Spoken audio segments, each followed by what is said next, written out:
du Sénégal et de la diaspora. Merci donc d'être venus nombreux et être les relais de notre communication envers tout ce public. Je voudrais commencer par d'abord nous excuser du léger retard qu'il y a eu. On aurait pu commencer un peu plus tôt, mais il y a des personnes qui ne connaissaient pas bien l'emplacement et qui ont tardé un peu. Donc, on s'excuse pour ça. Et je voudrais commencer par vous présenter le pôle d'avocats qui est là. Évidemment, il y en a qui manquent, il y en a quelques-uns qui manquent, mais l'essentiel du pôle est là. Nous sommes 15, sauf erreur de ma part. Nous sommes 15. Et en commençant par ma gauche, il y a Maître Ciré Clédorli, qu'on ne vous présente pas. Il y a Maître Étienne Dion, Maître Makodou Ndour, qui est notre coordonnateur et qu'on remercie pour le gros travail qu'il a abattu, moi-même. Ensuite, Maître Abdinar, qui est là, Abdinar Diaye, Maître Ndoumbe Bouane, Maître Brice Silva. Vous avez également Maître Étienne Henri Gomis, qui est là, Maître Djibi Diagne, le Casacé, Maître Bamba Fall, Maître Youssou Kamara, Mor Sambou est là, Maître Amadou Diallo, Monsieur Droit de l'Homme, et Maître Saïd Larifou, qui est plus sénégalais que nous. Donc, sans plus tarder, nous allons commencer. Je vais donner la parole d'abord à Maître Makodou Ndour, qui va camper le débat, et comme je l'ai dit, il a fait un gros travail dans ce panel. Donc, vous voyez le pôle d'avocats de M. Ousmane Sonko, qui a repris ses activités au moment où il le fallait. C'est-à-dire, on aurait pu dire beaucoup de choses par le passé, mais il a fallu attendre le bon moment, et c'est actuellement le bon moment pour communiquer avec vous. Donc, je vais donner la parole à Makodou, et je vais lui céder la place à cause des micros que vous avez là, pour qu'il puisse mieux communiquer. Makodou, donc.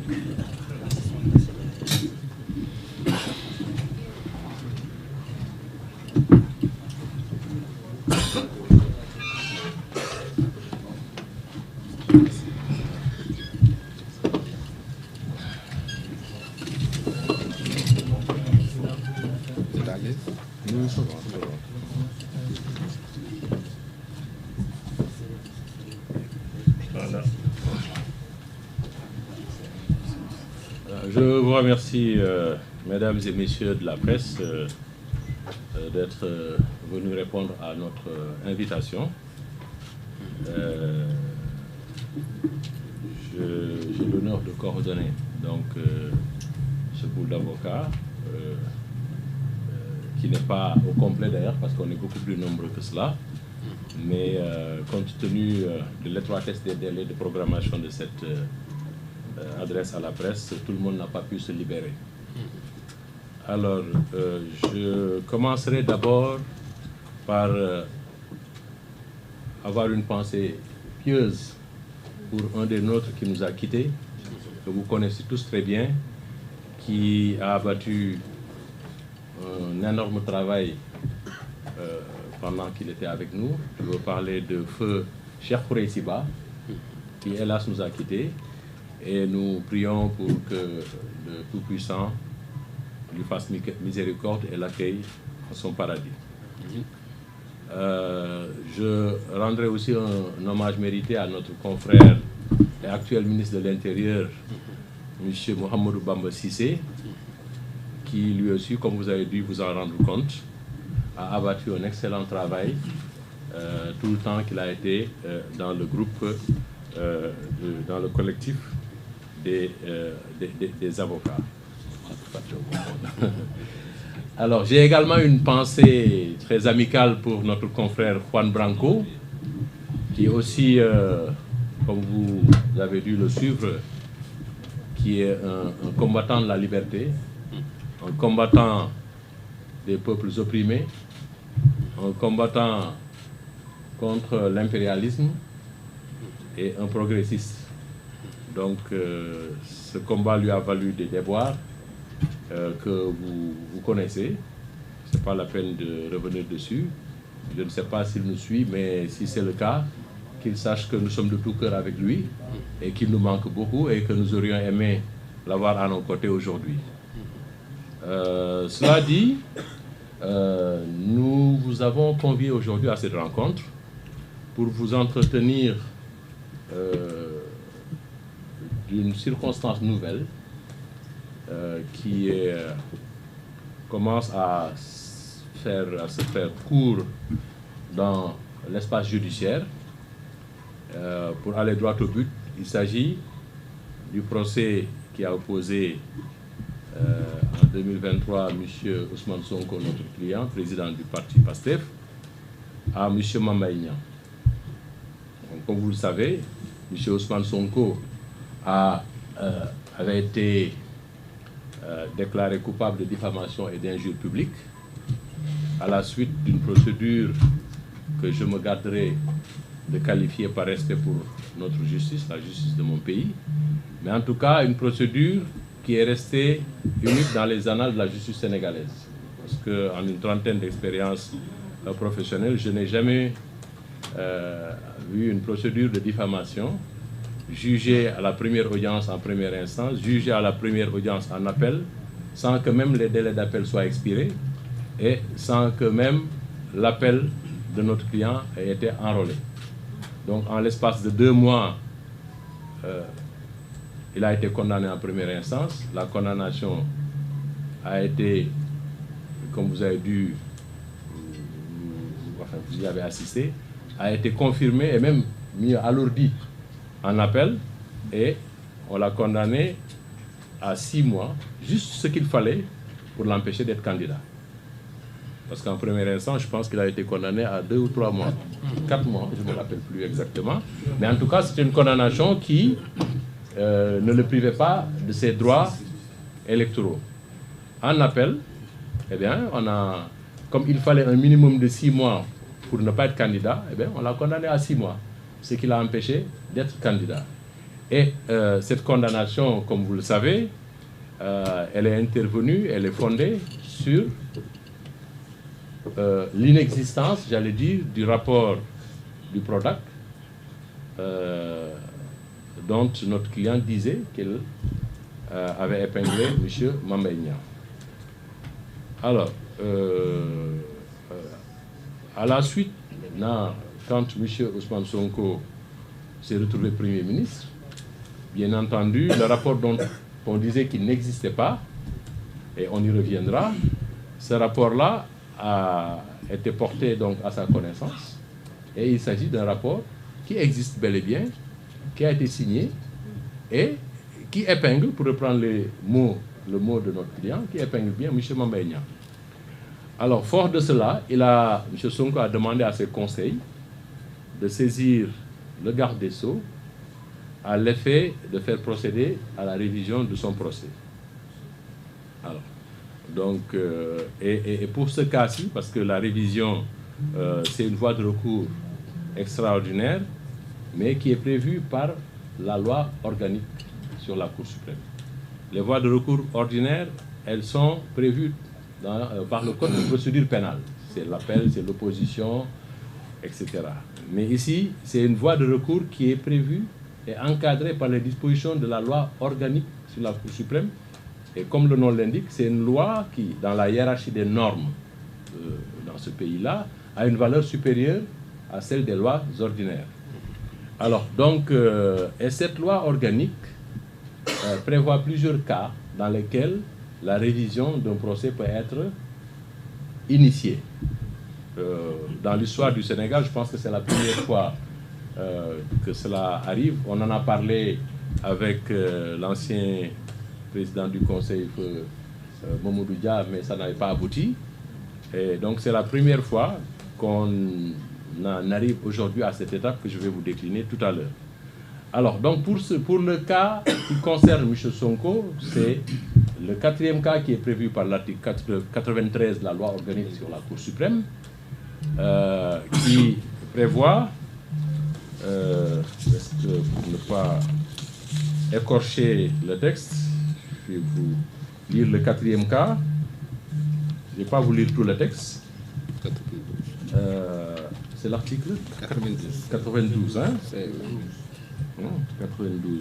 Voilà, lorsque, après une condamnation, un fait vient se produire ou se révéler, ou lorsque des pièces inconnues lors des débats sont présentées, de nature à faire naître un doute sur la culpabilité du condamné.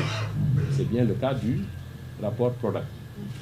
Alors, mais dans ce cas précis, M. Ousmane Sonko n'a pas le pouvoir, n'a pas la prérogative de saisir directement la Cour suprême.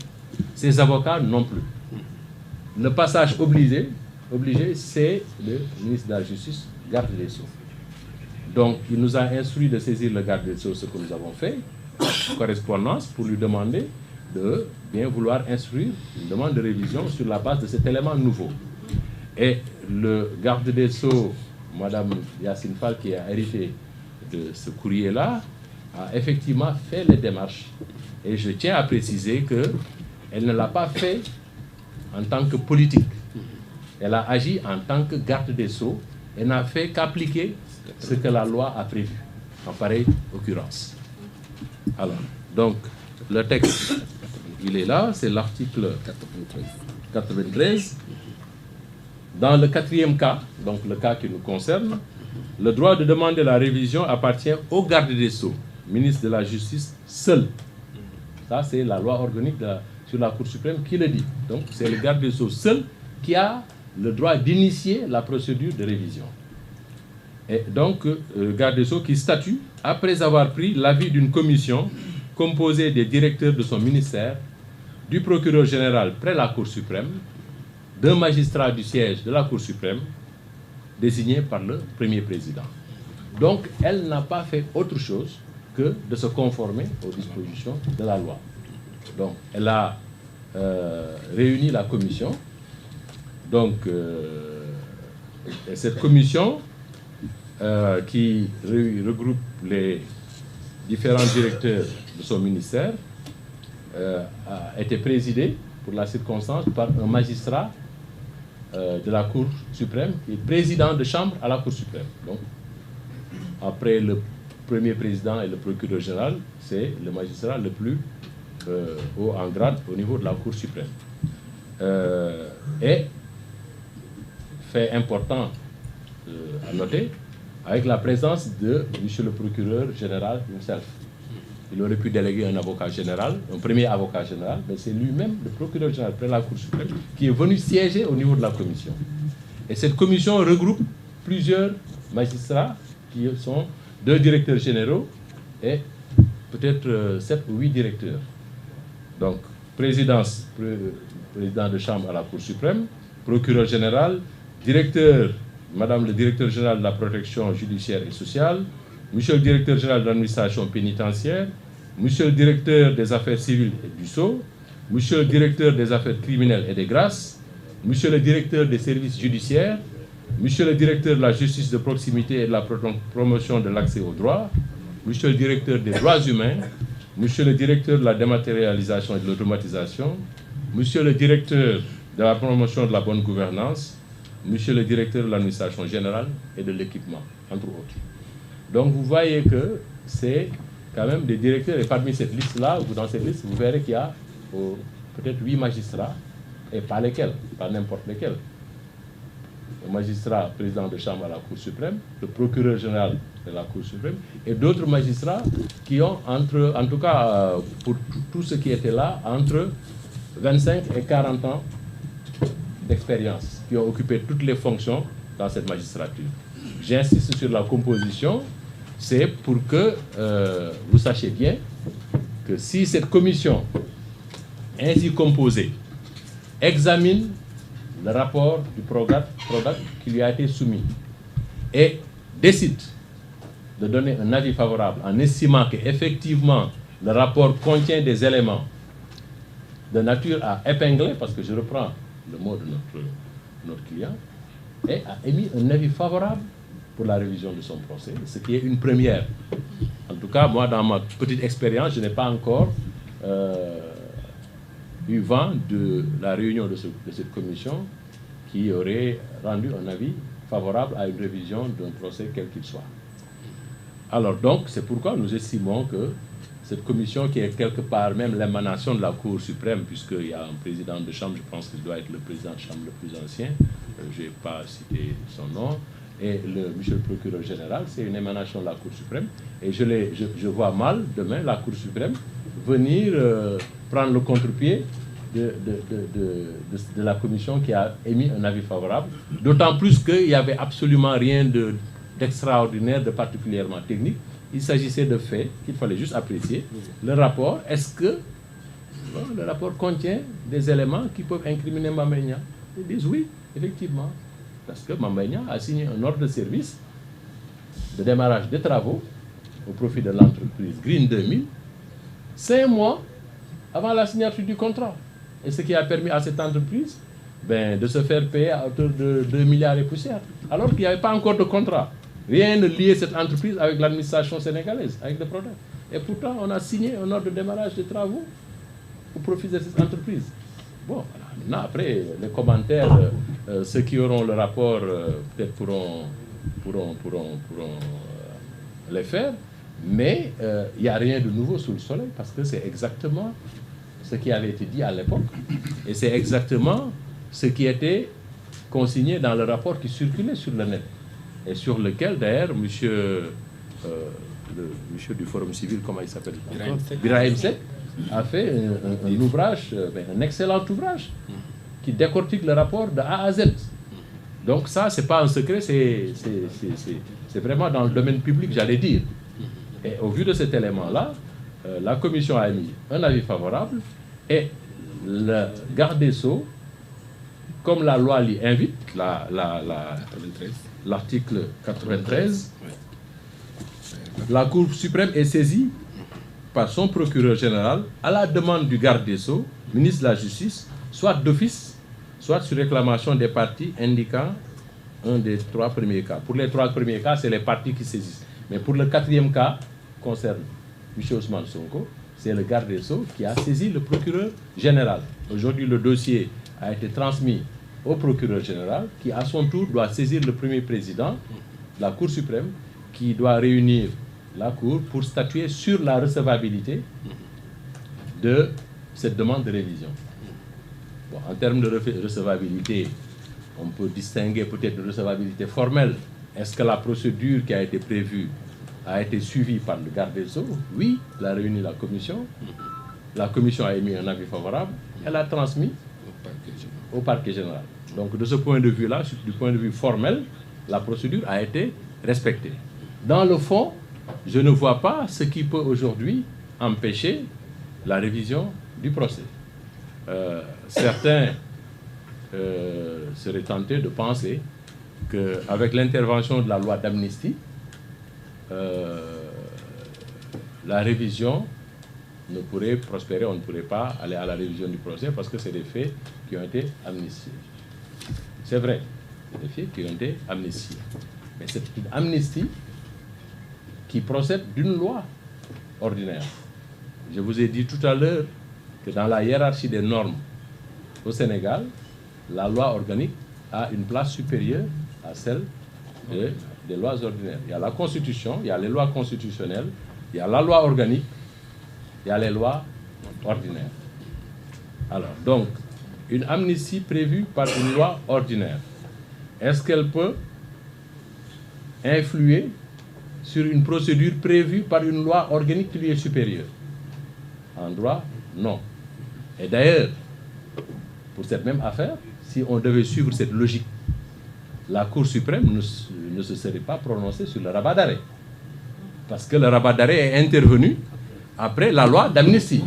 Pour autant, la Cour suprême a déclaré la procédure en rabat d'arrêt recevable, l'a examinée et a statué sans même évoquer pas une seule seconde ou ni sur une seule phrase la loi d'amnistie.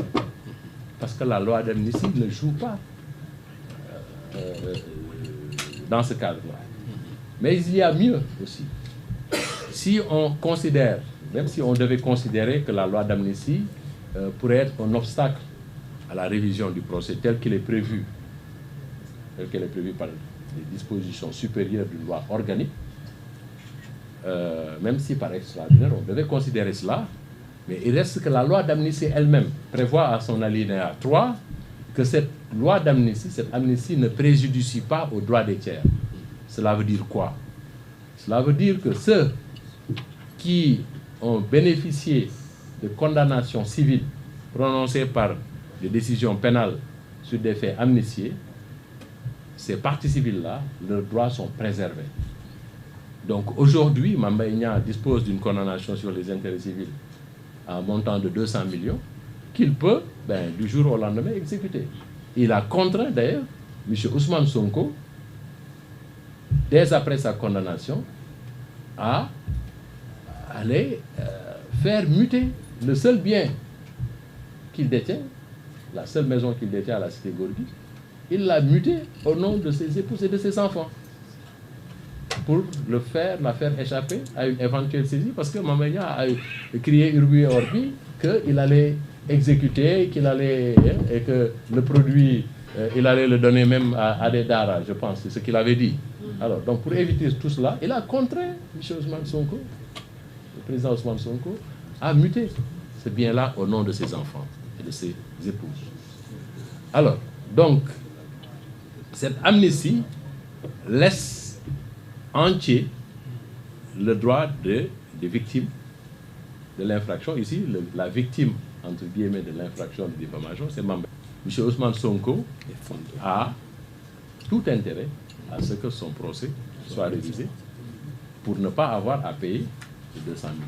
Je pense qu'on n'a pas besoin de juristes pour comprendre cela. Donc, c'est ce qui a fait, donc, ce qui fait que, donc, aujourd'hui, dans le fond, je vous avais dit tout à l'heure que du point de vue de la régularité formelle, le recours est parfaitement recevable, mais au fond également, il n'y a absolument aucun obstacle qui pourrait aujourd'hui empêcher la Cour suprême de réviser le procès. Voilà. Donc, maintenant, après, ce qui va se passer, si la Cour déclare le recours recevable, ce sur quoi nous n'avons absolument aucun doute, puisque la commission telle qu'elle est composée a rendu un avis favorable, je vois mal la Cour suprême aller à contresens, et je verrai mal sur quoi elle pourrait d'ailleurs se fonder pour dire non. Alors, si c'est le cas, l'affaire va être renvoyée devant une autre cour d'appel. Ça peut être la cour d'appel de Thiès, celle de Saint-Louis, celle de Kaolack, Ziguinchor, Tamba, pour être statuée à nouveau sur l'affaire Mame Mbaye Niang contre Ousmane Sonko. Et en ce moment-là, c'est la Cour suprême qui va fixer le périmètre du procès de renvoi. Cela veut dire que le texte prévoit que la Cour suprême va indiquer les questions sur lesquelles le procès va tourner. Les questions qui devront être posées, et ces questions-là, vraisemblablement, elles vont tourner autour du rapport. Voilà. Est-ce que le rapport existe? Est-ce qu'il a été signé? Voilà. Est-ce que les propos, est-ce que le contenu, voilà, incrimine Mame Mbaye Niang, etc. Bon, je suis en train d'anticiper, je ne suis pas dans la tête des magistrats de la Cour, mais j'imagine simplement que c'est peut-être cela que, autour de cela que les questions vont tourner. Alors, donc, le point le plus intéressant pour M. Ousmane Sonko, parce que moi je pense que tout cela c'est évident, que la révision telle qu'elle est enclenchée, elle va aboutir à un nouveau procès. Je vois mal que ça ne se fasse pas compte tenu de ce que je viens de dire. Mais vous verrez, en lisant la loi organique sur la Cour suprême,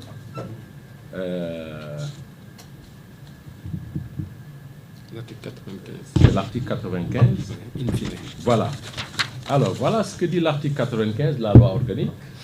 L'arrêt ou le jugement de révision. Donc, si la Cour suprême décide de renvoyer devant la Cour d'appel de Kaolack, par exemple, pour être jugé, et que la Cour d'appel, au vu du rapport, dise, ce qui est fort probable et presque même indubitable, qu'il n'y a pas de diffamation, parce que le fait qui était réputé diffamatoire, en réalité, c'est un fait qui est là, qui existe. Le rapport est là et qui incrimine. Et elle va infirmer la décision et relaxer M. Ousmane Sonko du fait de diffamation, du chef de diffamation. Et dans ce cas, cet arrêt, le jugement de révision, d'où résulte l'innocence d'un condamné, peut, sur sa demande, la demande du condamné, lui allouer des dommages et intérêts à raison du préjudice que lui a causé la condamnation. Alors là, ça va être intéressant. Parce que pour quelqu'un qui se plaint d'avoir été diffamé en ce que celui qui l'aurait diffamé aurait prononcé le mot épinglé, on lui alloue 200 millions, parce que simplement on a utilisé le mot épinglé. Qu'adviendrait-il de celui qui a été privé d'être candidat à l'élection présidentielle, qui a été emprisonné, qui a été sous la menace de perdre sa maison au point de muter sa maison à sa progéniture et à ses épouses, et à devoir, il a payé 22 millions de frais de mutation, tout cela pour faire échapper, sur la base vraiment d'un gros mensonge par omission, parce que le mensonge par omission, c'est de dire qu'il n'y a pas de rapport, alors que le rapport existe. Voilà. Et puis, il y a même un mensonge positif. C'est celui qui a été fait par le coordonnateur du PRODOC, pas celui qui était là au moment du rapport, mais celui qui l'a remplacé, parce que M. Samba Laobé, je pense, il est décédé, Dieu ait pitié de son âme. Celui qui l'a remplacé, M. Amadou Niang, dans le cadre de l'enquête préliminaire, M. Adramé Sarr, commissaire de la DIC, lui a fait une réquisition pour lui demander est-ce qu'il y avait un rapport PRODAC tel que Ousmane Sonko l'affirmait. Alors, le monsieur, il répond, c'est une pièce de notre dossier pénal, il n'existe pas de rapport PRODAC. Voilà ce qu'il dit. Il s'est agi d'une enquête portant sur le contrat clé en main relatif aux études et aménagements hydro-agricoles des domaines agricoles de Sefa, Itato, Keur Sambakan et Keur Momar Sarr, conclu entre le PROGAT et Green 2000, dont le rapport n'a pas été approuvé. Voilà ce qu'il dit. Dont le rapport n'a pas été approuvé. Et ça, il le dit en 2023. Or, le rapport, non seulement il existe, il a été approuvé, il a été signé en 2018. En 2018. Ça, c'est un gros mensonge sur lequel on s'est fondé pour dire que M. Ousmane Sonko a diffamé Mame Niang. Donc, je ne vais pas tout dire parce que je ne suis pas seul. J'ai mes confrères qui vont prendre certainement la parole pour appuyer, enfin, en tout cas, revenir sur certains de ces points-là. Mais voilà des axes intéressants sur lesquels donc, on devrait réfléchir. Alors, le préjudice, il est immense. Imaginez-vous si Ousmane Sonko n'avait pas été condamné et qu'il avait été candidat à l'élection présidentielle de 2024. Qu'est-ce qui se serait passé? Je vous laisse le deviner, ce n'est pas à moi de le dire. Alors, mais il n'est pas le seul, il n'est pas la seule victime de cette cabale, parce qu'en fait, il s'agit d'une cabale administrativo-judiciaire, parce qu'on a mis en branle toute la machine administrative et toute la machine judiciaire pour broyer un individu. C'est quelque chose auquel vous avez tous assisté. Alors, mais au-delà de sa personne, tous les Sénégalais, dont moi-même, parce que moi, si Ousmane Sonko était candidat, moi j'aurais voté pour lui. On m'a privé du droit de vote, j'ai voté pour le président Diomaye, on m'a privé du droit de voter pour Ousmane Sonko. Et nous sommes des millions de Sénégalais qui ont été privés de ce droit. Et pourquoi? Sur la base d'un mensonge. Sur la base d'un mensonge. Et il est aujourd'hui important que ce mensonge-là soit révélé et qu'on revienne dessus. Mais il y a des gens qui ont perdu leur vie. Combien sont-ils? Ils sont morts à cause de cela. Combien sont-ils à avoir croupi en prison pendant de longs mois? Combien sont-ils à avoir perdu leur business, leur affaire? Combien sont-ils à avoir été mutilés? Et au-delà de ces personnes, même en Afrique, Ousmane Sonko, vous le savez, c'est une icône africaine. C'est un panafricaniste sur qui beaucoup d'espoir était cristallisé. Parce que sa réussite allait sonner comme peut-être un boulevard pour les autres opposants africains, pour que les gens comprennent que c'est possible d'y arriver. Malgré tout ce qui s'est fait, toute la machine qu'on a déployée contre lui, il est parvenu à ses fins. Hélas, à cause d'un Mamba Niang, d'un gros mensonge qui a fondé des décisions de justice, tout cela n'a pu se faire. Donc le préjudice, il est incommensurable. On a l'habitude, ces mots qu'on utilise souvent dans notre jargon, nous autres avocats, mais nous sommes dans un cas d'école typique de préjudice incommensurable qui ne peut même pas être réparé en argent. On lui aurait versé, on aurait condamné Mamba Niang à lui payer 100 milliards de dommages et intérêts, ça ne réparerait pas le préjudice subi par Ousmane Sonko et tous ses partisans et tous les membres du PASTEF. Et le moment venu, croyez-le bien, nous ne manquerons pas de demander des dommages et intérêts sur cette procédure-là. Et la loi nous permet aussi à M. Ousmane Sonko d'agir autrement ailleurs, devant une autre juridiction pénale, pour se faire allouer d'autres dommages et intérêts sur la base de la dénonciation calomnieuse. Et nous nous réservons, nous, notre client, nous avec lui, bien sûr, d'user de toutes ces voies de droit. Alors, j'ai parlé trop longtemps, vous savez, les avocats, nous sommes parfois trop bavards, mais vous comprendrez que ce que j'ai envie de dire, tout ce que j'ai envie de dire, je n'ai pas pu le dire parce qu'il faut que je laisse la place à mes excellents confrères qui sont là. Et donc, je vais sans tarder retourner la parole à notre doyen Massokhna Kane, qui va, je ne sais pas qui d'autre va prendre la parole. Voilà.